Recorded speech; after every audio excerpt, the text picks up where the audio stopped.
দেখছেন নক্ষত্র, সবার আগে সবার পাশে। ফিরে এলাম বিরতির পর। বেতন, রেশন, গ্র্যাচুইটি, প্রভিডেন্ট ফান্ড সহ বিভিন্ন দাবিতে বৃহস্পতিবার সকাল থেকেই মালবাজার মহকুমার বাগরাকোটের 31 নম্বর জাতীয় সড়ক অবরোধ করল চা বাগান শ্রমিকেরা।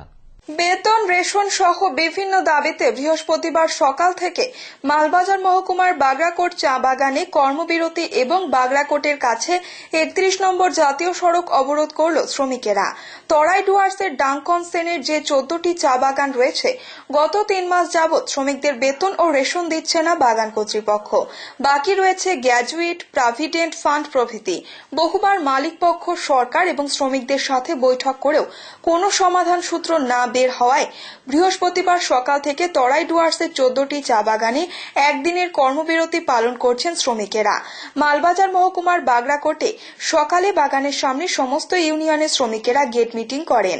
এরপর বাগানের প্রায় 950 জন শ্রমিকেরা মিছিল করে বাগরাকোটের মিনা মোড়ের কাছে 31 নম্বর জাতীয় সড়ক অবরোধ করে। এর ফলে শিলিগুড়ির সাথে ডুয়ার্সের যোগাযোগ সম্পূর্ণ বন্ধ হয়ে যায়।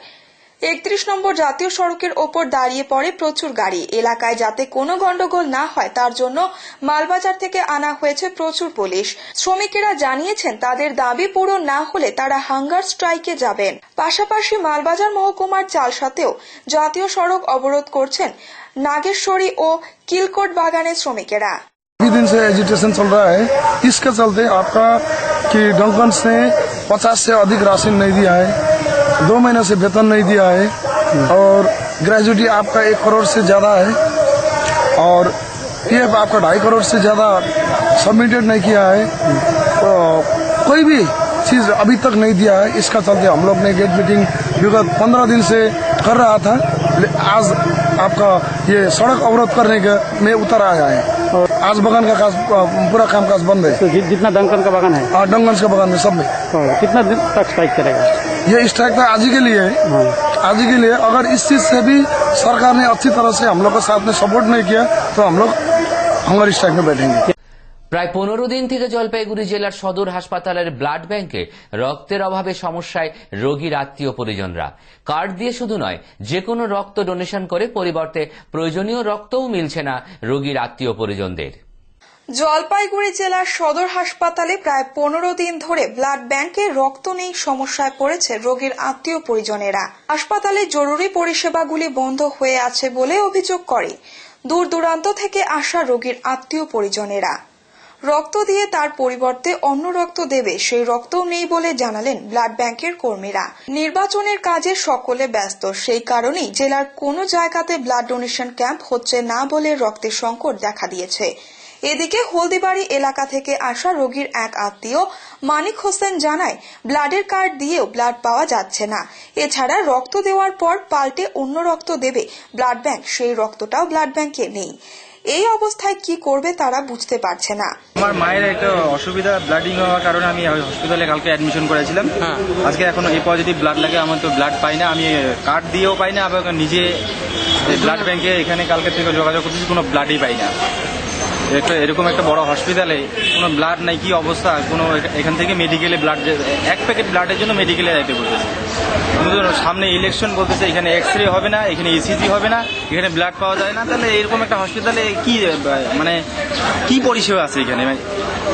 মানে এমন একটা খারাপ পরিস্থিতির মধ্যে আছি, এরকম পরিস্থিতির মধ্যে একটা ব্লাড পাচ্ছি না, একটা ইসিজি এখানে হয় না।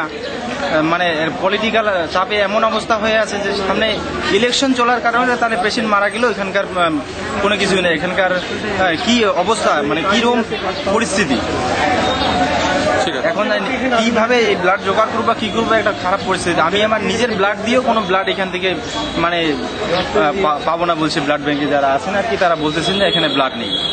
ব্লাড ব্যাংকের কর্মী জানায়, অনেকদিন থেকে ব্লাড ডোনেশন ক্যাম্প হচ্ছে না, তাই এই সমস্যা দেখা দিয়েছে। প্রায় 12 থেকে 13 দিন ধরে কোনো ক্যাম্প হচ্ছে না।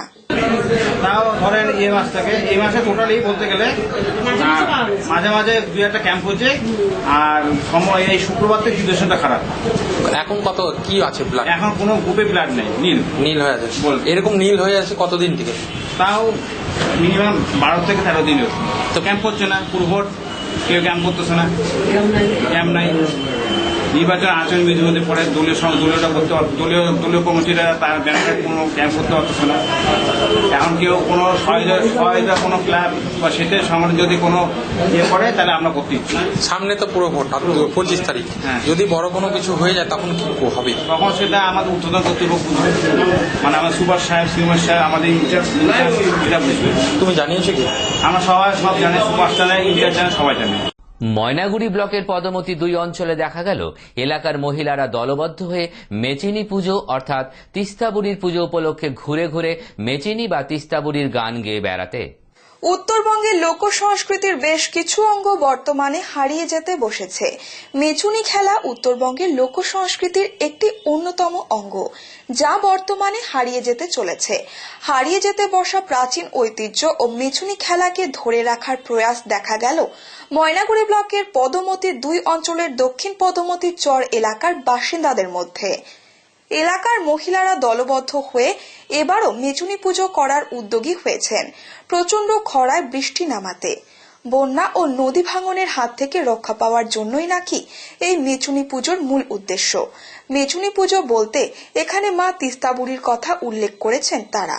কথিত আছে, মেচ সম্প্রদায়ের হাতে পূজিত হওয়ায় অর্থাৎ মেচের ঘরে পুজো গ্রহণ করে মা তিস্তাবুড়ি মেচুনি হিসেবে দেবতাদের কাছে পরিচিত হন, তাই তাকে মেচুনি দেবী হিসেবে পুজো করা হয়। এর প্রতীক হিসেবে ছাতা ব্যবহার করা হয়ে থাকে। সিঁদুর ও ফুলের মালা দিয়ে সুসজ্জিত ছাতা নিয়ে মহিলারা সারিবদ্ধভাবে মেচুনি গান গেয়ে নেচে নেচে বিভিন্ন পাড়া ও হাট বাজারে ভ্রমণ বা বিল্লাস করে বেড়ান। মা তিস্তাবুড়ি সম্পর্কিত যাবতীয় সংলাপ সুরারোপিত করে গাওয়া হয় মেচুনির গান। মতানুসারে 5 দিন বা 7 দিন এই বিল্লাস করার পর মেচুনি পুজো করা হয়ে থাকে। ভয়াবহ নদী ভাঙনের সময় তাদের ঘরবাড়ি, জায়গা জমি যাতে ভেঙে নিয়ে না যায় সেই জন্যই মা তিস্তাবুড়ির কাছে মানত এবং ফলস্বরূপ তাদের সবকিছুই রক্ষা করেন মা তিস্তাবুড়ি। আর সেই কারণেই এবারও তারা মেচুনি পুজোয় উদ্যোগী হয়েছেন বলে বুধবার বিকেলে হেলাপাকড়ি বাজারে বিল্লাস করতে এসে জানালেন পদমতি 2 অঞ্চলের দক্ষিণ পদমতি চর এলাকার একটি মেচুনি দল। তিস্তাবুড়ি খেলা, এটাকে মেচুনি খেলা বলে। এটা আমাদের তিস্তাবুড়ি যখন তিস্তা নদী ভাঙিয়ে আসে, তারপরে আমরা সবাই মিলিয়ে মানাচিনা করি যে যদি আর তিস্তাবুড়ি ভাঙিয়া না আসে তার জন্য তাহলে আমরা এই পূজা করিব। সবাই মিলিয়ে ছাতা নিয়ে ঘুরবো, ঘুরার পরে তিস্তাবুড়ি মাকে পুজো দিই। আজকে 7 দিন, আমাদের 7 দিন পরে আমাদের পুজো হবে। যদি হাট পড়ে তাহলে হাটে ঘুরি, আর যদি হাট না পড়ে 7 দিন পুড়ি আসতে তাহলে বাজারে ঘুরি। এটা হলো দক্ষিণ পদমতি।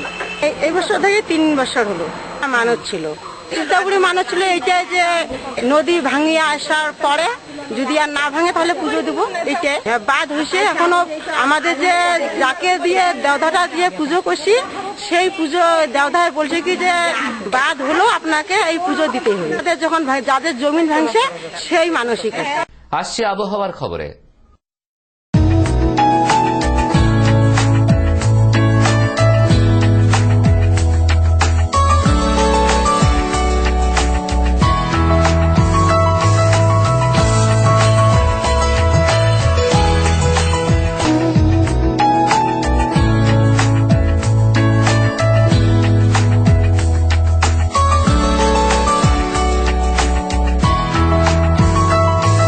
নক্ষত্র নিউজ আপাতত এই পর্যন্তই।